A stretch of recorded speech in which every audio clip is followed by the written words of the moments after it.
তো বসেছি চা নিয়ে, বাইরে সাউন্ড হচ্ছে, কাজ শুরু হয়ে গিয়েছে সকালে সবারই। ছেলে মেয়ে স্কুলে গেল, আমি বসেছি চা নিয়ে। স্টিলের কাপে চা, গরম থাকে তাই স্টিলের কাপ নিয়েছি আজ, কারণ কথা বলবো ভাবছি, কথা বলতে বলতে চা ঠান্ডা হয়ে যায়, তাই আজ স্টিলের কাপে চা নিয়েছি, চা খাবো। রুটি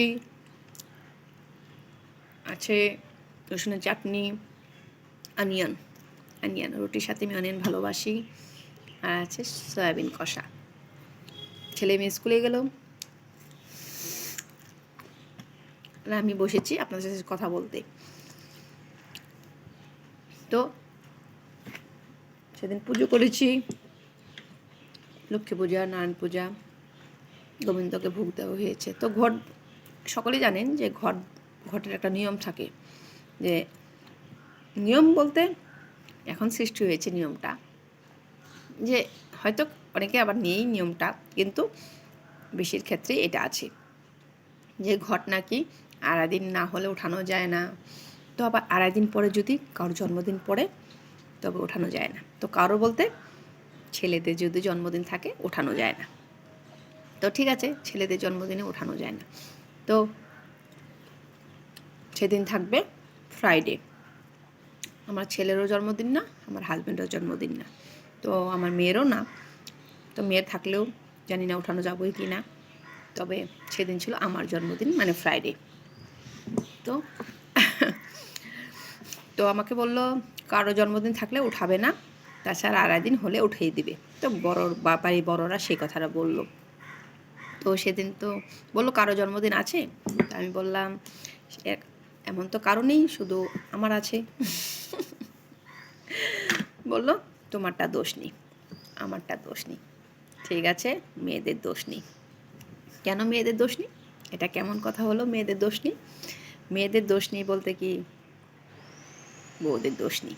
তা আমার মেয়েটা তো আমি ঠিক মানবো, মেয়েটা তো মানবো আমি, কারণ ছেলে যদি মানতে পারি, হাজব্যান্ডটা যদি মানতে পারি, মেয়েরটা কেন মানবো না? আমারটা মানা যাবে না, আমি বউ। এটা কেমন কথা? কোন কে বানিয়েছে? ভগবান বানিয়েছে যে মেয়েদের দোষ নেই, ছেলেদের দোষ আছে? কোনো নিয়ম নেই, এসব নিয়ম বানানো হয়েছে। যাই হোক, নিয়ম সৃষ্টি হয়েছে মাঝপথে, কিছু কিছু মানুষ নিয়ম বানিয়েছে, এগুলো তো চলছে এখনও। তো দেখুন আগের দিনে খারাপ পাবেন না বলছি, দেখুন এক একজনের ঘরে কিন্তু ডজন ডজন ছেলে মেয়ে হতো কিন্তু তখন কি নিয়ম মানতো? তখন কিন্তু পূজা পার্বণও এত ছিল না।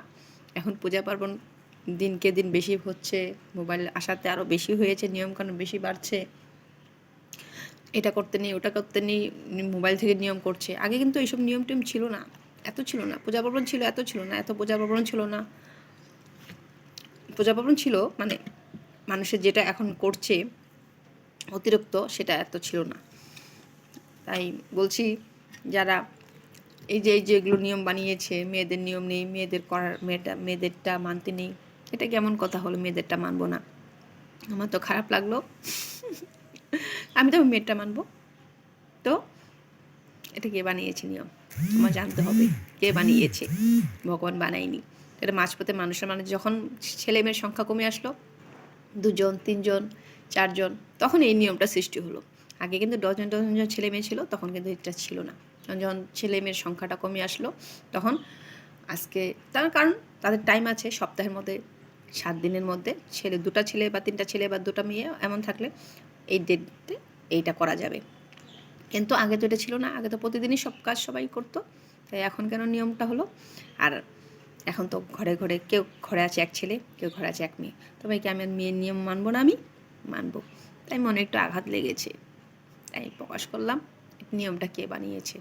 যে বানিয়েছে তাকে একটু বলতে চাই, আজকে মেয়েরাই কিন্তু সংসার চালাচ্ছে, মেয়েরাই সব কিছু করছে, মেয়েরাই আজকে সংসার যদি ঠিক মতো না ধরতে পারে তো করবেটাকে?